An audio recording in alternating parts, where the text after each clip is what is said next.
Good morning, everyone. Good morning, St. Paul's Church. Good morning, world. You know what today is?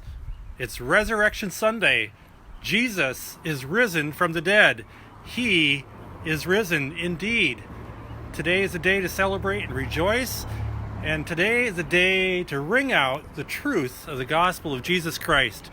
So hear the bells ringing.